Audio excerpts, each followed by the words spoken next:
तब परमेश्वर ने याकूब से कहा, यहाँ से निकलकर बेतेल को जा और वहीं रह, और वहां परमेश्वर के लिए वेदी बना, जिसने तुझे उस समय दर्शन दिया जब तू अपने भाई एसाव के डर से भागा जाता था। तब याकूब ने अपने घराने से और उन सब से भी जो उसके संग थे कहा, तुम्हारे बीच में जो पराये देवता हैं उन्हें निकाल फेंको और अपने अपने को शुद्ध करो और अपने वस्त्र बदल डालो और आओ हम यहाँ से निकलकर बेतेल को जाएं। वहाँ मैं परमेश्वर के लिए एक वेदी बनाऊंगा, जिसने संकट के दिन मेरी सुन ली और जिस मार्ग से मैं चलता था उसमें मेरे संग रहा। इसलिए जितने पराये देवता उनके पास थे और जितने कुंडल उनके कानों में थे, उन सबों को उन्होंने याकूब को दिया और उसने उनको उस बांज वृक्ष के नीचे जो शकेम के पास है गाड़ दिया। तब उन्होंने कूच किया और उनके चारों ओर के नगर निवासियों के मन में परमेश्वर की ओर से ऐसा भय समा गया कि उन्होंने याकूब के पुत्रों का पीछा ना किया। याकूब उन सब समेत जो उसके संग थे कनान देश के लूज नगर को आया। वह नगर बेतेल भी कहलाता है। वहाँ उसने एक वेदी बनाई और उस स्थान का नाम एल बेतेल रखा, क्योंकि जब वह अपने भाई के डर से भागा जाता था तब परमेश्वर उस पर वहीं प्रकट हुआ था। और रिबका की दूध पिलाने हारी धाई दबोरा मर गई और बेतेल के बांज वृक्ष के निचले भाग में उसको मिट्टी दी गई और उस बांज वृक्ष का नाम अल्लो नबक्कुत रखा गया।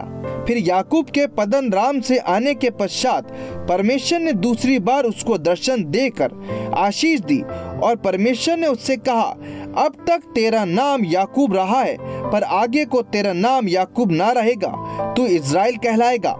इस प्रकार उसने उसका नाम इज़राइल रखा।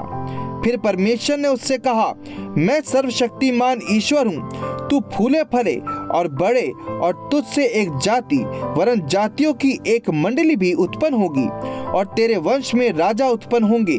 और जो देश मैंने अब्राहम और इसहाक को दिया है वही देश तुझे देता हूँ और तेरे पीछे तेरे वंश को भी दूंगा। तब परमेश्वर उस स्थान में जहाँ उसने याकूब से बातें की उसके पास से ऊपर चढ़ गया और जिस स्थान में परमेश्वर ने याकूब से बातें की वहाँ याकूब ने पत्थर का एक खंबा खड़ा किया और उस पर अर्घ देकर तेल डाल दिया। जहाँ परमेश्वर ने याकूब से बातें की उस स्थान का नाम उसने बेतेल रखा। फिर उन्होंने बेतेल से कूच किया और एप्राता थोड़ी ही दूर रह गया था कि राहेल को बच्चा जनने की बड़ी पीड़ा उठने लगी। जब उसको बड़ी बड़ी पीड़ा उठती थी तब धाय ने उससे कहा, मत डर, अब की भी तेरे बेटा ही होगा। तब ऐसा हुआ कि वह मर गई और प्राण निकलते निकलते उसने उस बेटे का नाम बेनोनी रखा, पर उसके पिता ने उसका नाम बिन्यामीन रखा। यो राहेल मर गई और एप्राता अर्थात बैतलहम के मार्ग में उसको मिट्टी दी गई। याकूब ने उसकी कब्र पर एक खंबा खड़ा किया। राहेल की कब्र का वह खंबा आज तक बना है। फिर इज़राइल ने कूच किया और एदेर नामक गुम्मट के आगे बढ़कर अपना तंबू खड़ा किया। जब इज़राइल उस देश में बसा था तब एक दिन ऐसा हुआ कि रूबेन ने जाकर अपने पिता की रखेली बिल्हा के साथ कुकर्म किया और यह बात इज़राइल को मालूम हो गई। याकूब के 12 पुत्र हुए।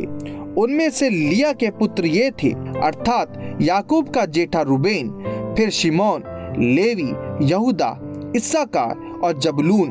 और राहेल के पुत्र ये थे, अर्थात यूसुफ और बिन्यामीन। और राहेल की दासी बिल्हा के पुत्र ये थे, अर्थात दान और नप्ताली।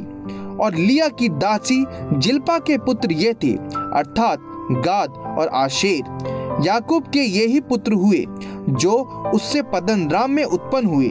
याकूब ममरे में जो करेत अरबा अर्थात हेब्रोन है, जहां अब्राहम और इसहाक परदेशी होकर रहते थे, अपने पिता इसहाक के पास आया। इसहाक की आयु 180 वर्ष की हुई और इसहाक का प्राण छूट गया और वह मर गया और वह बूढ़ा और पूरी आयु का होकर अपने लोगों में जा मिला और उसके पुत्र एसाव और याकूब ने उसको मिट्टी दी।